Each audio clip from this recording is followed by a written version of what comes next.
Hi, I'm Terry Ciani, and it is fall here in the Black Hills of South Dakota. And today on High Prairie Life, I'm going to share with you my great-grandmother Omi's Plum Kuchen recipe, which is of course a plum cake. And what makes my kuchen special is that I have a thin cake crust with almond flavoring in it, and I cover the whole top full of fruit. And it's so delicious and versatile.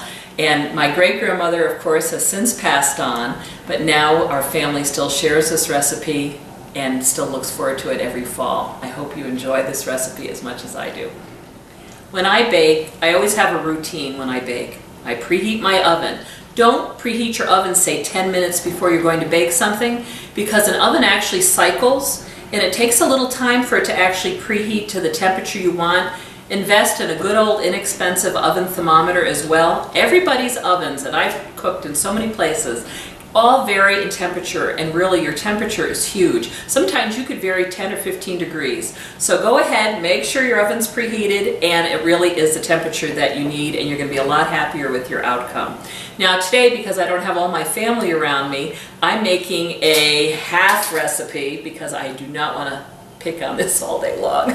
So we're going to do a fluted 11-inch pan for our kuchen today. If I was going to make the full recipe, I would use a half cake sheet pan. So it makes 18 to 21 when you've got a whole bunch of family and friends coming in. This is awesome, makes a great big dessert, you'll be thrilled. So what I'm going to do before I do anything is I want to have my fruit all prepped. So because plums don't tend to be juicy, I can cut these up in advance. If I was probably going to do another type of fruit like a peach that juices really fast, I would have my dough all ready and then peel and cut my peaches at the very last minute so they're just not making the crust soggy. So I just cut this plum in half, and you're just removing your stone, your pit, give it a little twist, and just take the tip of my knife and hopefully it'll pop right out. They could be a little stinker. There we go.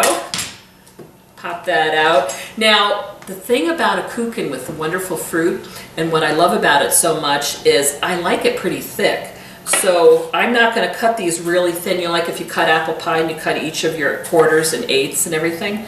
So these are fairly thick. So I would only just do this in fourth or thirds, whatever you want to do. So now my fruit is all ready to go, and then I'm going to go ahead and start making my batter. So I always sift my ingredients.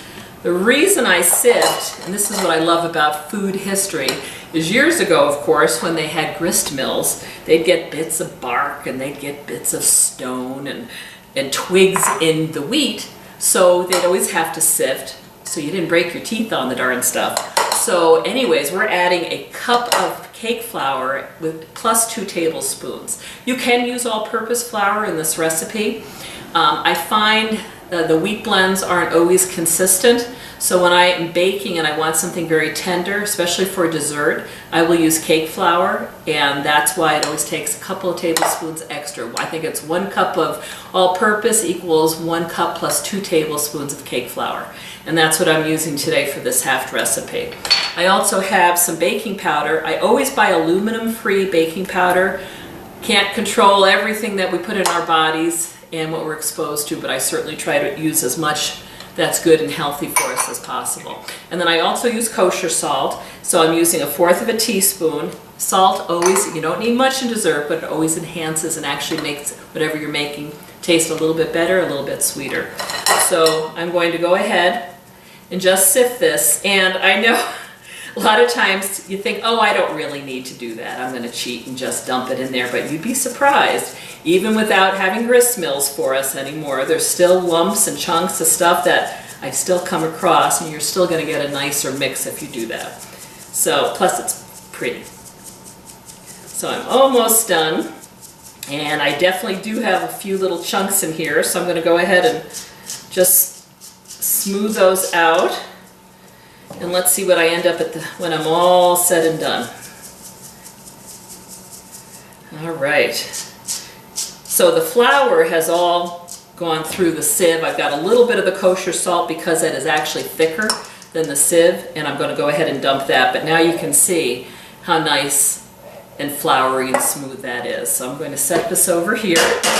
So now I've got my dry ingredients, and now I'm going to add my sugar, which is a half a cup of white sugar, and I'm going to add a fourth of a stick of unsalted butter. You always want to control the salt. You don't even think about it as a health aspect, which a lot of people do worry about their salt intake, but really what you're trying to do is control the salt so that different companies add more salt than others to the butter. So by you getting unsalted, you get to control the flavor and how you really want it to come out. Because don't forget, a recipe is not written in stone. It's a guideline. It's a blueprint. It's what you're having fun experimenting and making, and you might want to tweak it and add something a little bit different, but the basic formula for baking you always want to stick to, because it's pretty much a science, and there's a reason why for everything that you're doing with baking. So I'm just going to cream this.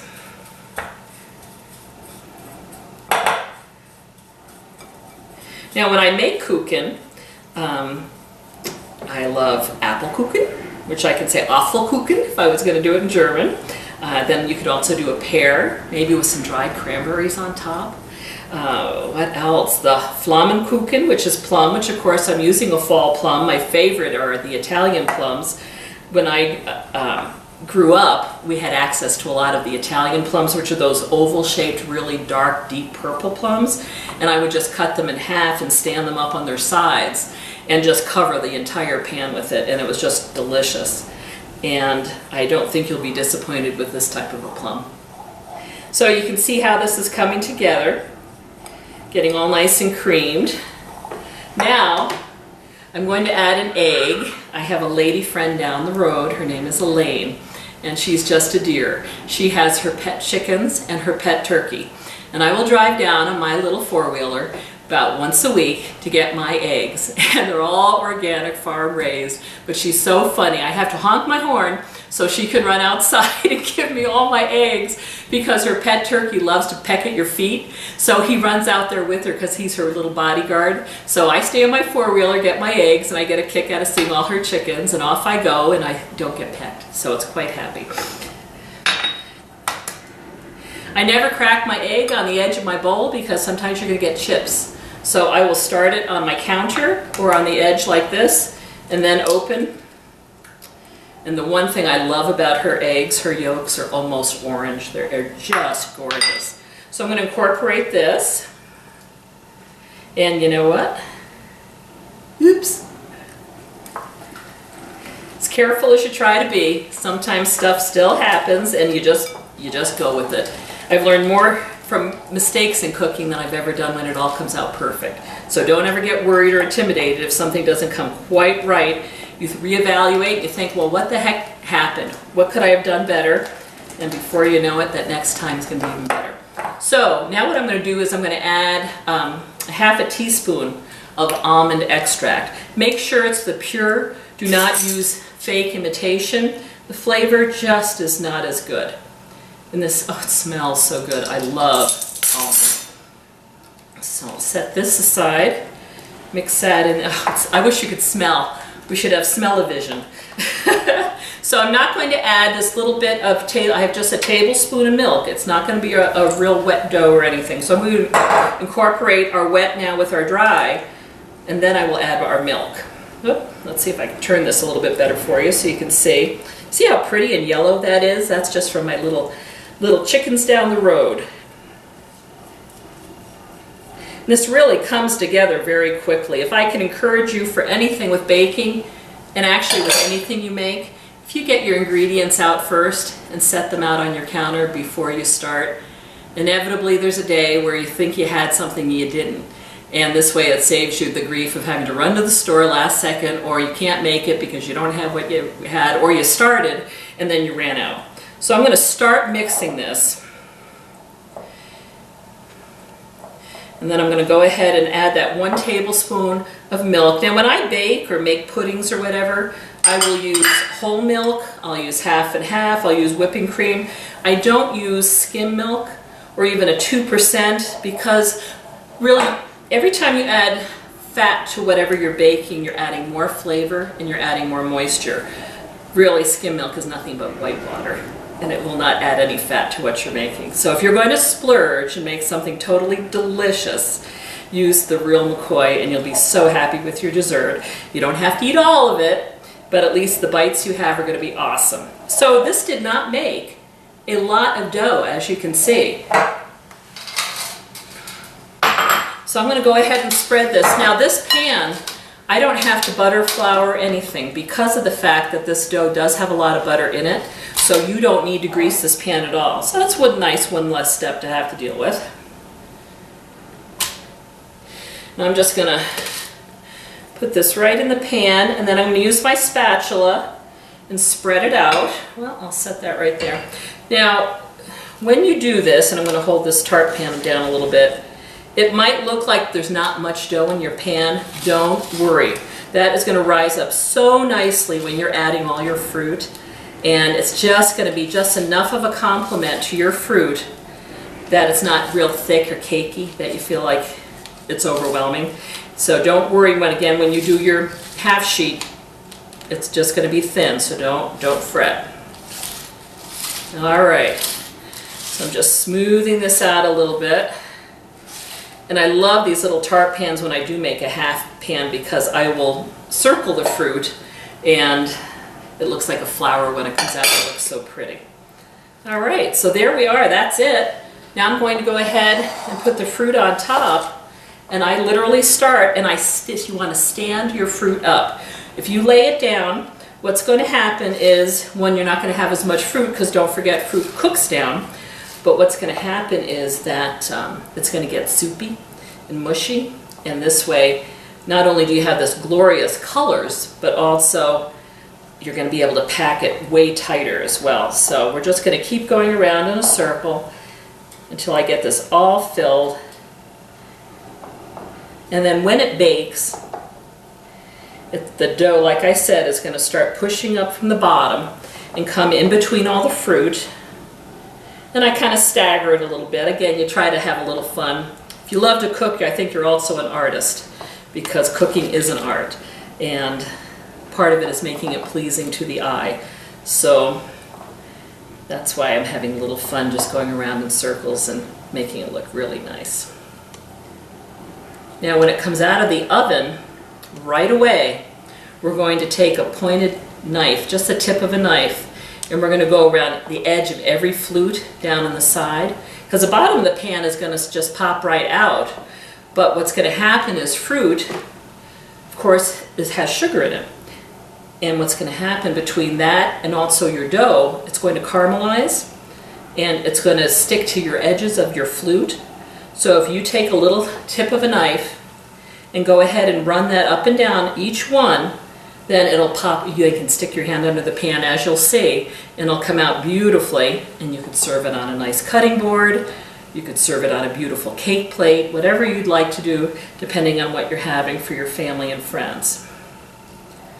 All right, we are almost done.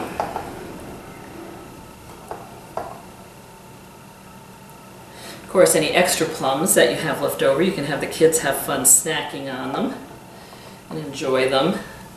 I would probably toss them with a little fresh lemon juice because their little ends are going to start turning brown if they don't get eaten right away, and you hate to waste it if you don't need to. All right. Just stick a couple more in here. Now when you cook your kuchen, as I said earlier, everybody's ovens are different. So what's going to happen is, because of all this fruit and it's juicy, you're going to want to cook this anywhere from 45 minutes, maybe even up to an hour and a half. It just depends on how long your oven's going to take to cook. And I personally like to cram as much fruit, so if I have any little spots or anything, I'm going to just go ahead and keep, let's see, I think that's it. I'm just going to keep pushing it in. All right, perfect. Alrighty, so now the very last thing, let me show you how it looks. All those pretty plums. I have 1/8 of a little bit of butter with 1/4 of a cup of brown sugar. And I'm just going to mix this together because this is going to be your little crumb topping. So you know when you have like a crisp and you get that little rich, crunchy, buttery topping on top of the fruit? Same principle, that's what we're making. I think I'm gonna use a smaller spatula. That's a little too big. And that way it'll mix a little easier. The thing with a topping that you make for crumble is when you're mixing your brown sugar and your butter, the biggest thing you want to really make sure is it's totally mixed. Now sometimes if I'm doing a crisp, for example, I will actually use a big bowl and I will totally incorporate with my hand or a blender so that there's nothing dry left. You want the butter totally mixed into whatever dry that you're doing, and that way you're going to get that wonderful crispy top on your fruit and not any dry pieces, because then that doesn't taste as good. So all right, so this is totally mixed. So now what I'm going to do, I'm literally just going to crumble it on top, and then we're ready to throw it in the oven. And I probably will use that half sheet pan to put this fluted pan on top, because what happens, because of all the wonderful fruit and butter and everything else that's in this, sometimes it might spill over just a little bit, but if you don't have to have your oven get all drippy, perfect. So we are going to put this in the oven now, and I can't wait to show you when it's all done and baked. So as I go ahead and get ready to put this kuchen on that cookie sheet, as I was telling you about for drips, you know, sugar, what happens? It burns, it sticks, it's nasty. I will use a silpat to line my pan so everything will just slide right off when I'm all done. I don't have to wreck my pan and scrub and soak. So I'll go ahead and put the kuchen on the pan, and we're all set. And then I'm going to put this in the oven, and like I said, we'll bake it at least for 45 minutes. And make sure your rack is in the middle, because that's where you want your baking pan to be. If you have it too high or too low, it'll cook too fast. So I'm going to set my timer for 45 minutes, and then I will look at it. After that timer goes off, if I have any shiny dough left in the center, you know it's not done. You want to have a nice even golden tone, and we'll test it with a toothpick as well. So see you in a little bit, and we'll have some cooled kuchen with whipped cream and mint leaf after. All right, my timer's gone off. I let it run for 48 minutes. I know we said 45 to longer, so let me look at this. All right, I don't know if you can notice how nice and golden the top is. There's no shine left. Let me put this in and see if anything sticks. No dough is sticking to the toothpick. Beautiful color and caramelization on top of the fruit. I'm going to set this up here, let it cool, and I'm glad that I put this on the silpat. It didn't drip over much, but there was a little bit, so that'll be nice, easy cleanup. So we'll let this cool. Now you can serve it a little warm, but you don't want to serve it hot. And if you have it still warm, you might want to serve your whipped cream on the side of your plate versus on top, because you don't want it to melt on top of your kuchen. So we'll see you shortly and have some wonderful dessert. As this kuchen is cooling, what I like to do is just take the tip of a sharp knife. Because this is fluted, if I did it in the big half cake pan, I wouldn't have done this. But because it's fluted and I want all the pretty edges to look nice when you cut it and put it on your plate, I always, and it just takes a minute, but I just go right around every little flute edge, and that way that's all going to come out nice. So after you go all the way around it, when you go ahead to lift this for this to come out, just kind of do it really slow and gentle, because if something gets stuck a little bit, set it back down, go back, loosen it up, so that when you take it out, voila, and then you've got this beautiful kuchen. So we're going to set that there for a minute. Looks lovely. Perfect. Okay, so now what we're going to do is I'm going to show you my favorite toy. I got this several years ago as a Christmas present from my kids. It is so fun. Remember as a kid how you used to love to shoot whipped cream out of the can and put it in your mouth? Well, this is better, because this is with 2 cups of organic heavy cream. Just going to pour it right in there. You can see how nice and beautifully thick that is. It wouldn't even take much to whip it. So what I love about these whipped cream cans too is they last like 3 weeks in the fridge. Now that didn't work in my family because you know with children, as soon as it gets quiet, you know they're up to something. So I'd find them in the refrigerator tipping up the whipped cream and putting it in their mouth and getting treats. So I doubt it would last 3 weeks in your house either. So what I'm going to do is I add a teaspoon of vanilla, and I always use good vanilla. And then I'm going to add the powdered sugar, and I'm going to, whoop. All right, put that in there as well. And then I'm going to screw my top on.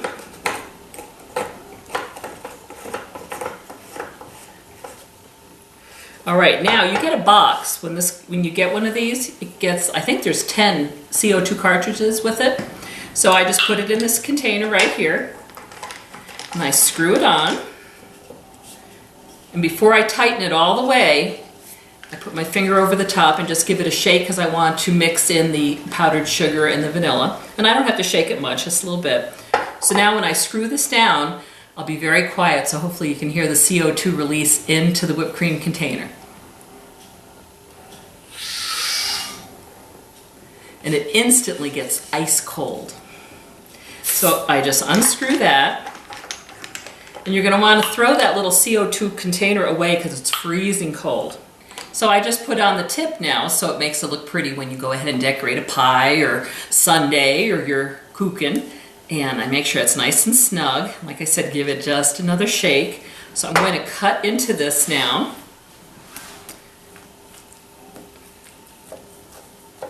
And it looks so good. As you can see, when I talked to you about the batter initially, how thin it was, you can see how it rose up beautifully. So again, you're getting this great cake crust, but you're not getting so much cake that it outbalances the beautiful fruit that you've put on top of it.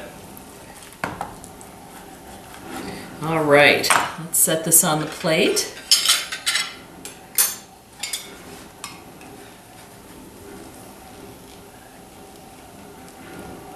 Oop.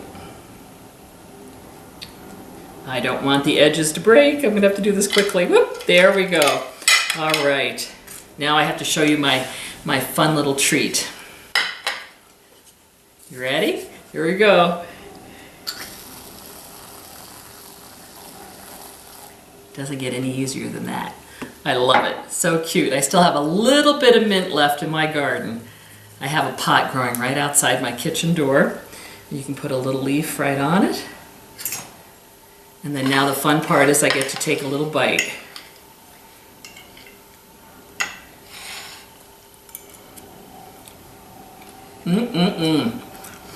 That fresh whipped cream with that fresh plum and that little bit of hint of almond underneath there and the crunchiness of that brown sugar and butter. It is an awesome, great dessert. And as I said, it feeds so many people. Breakfast, lunch, or dinner, snack in between, perfect dessert. Hope you enjoy.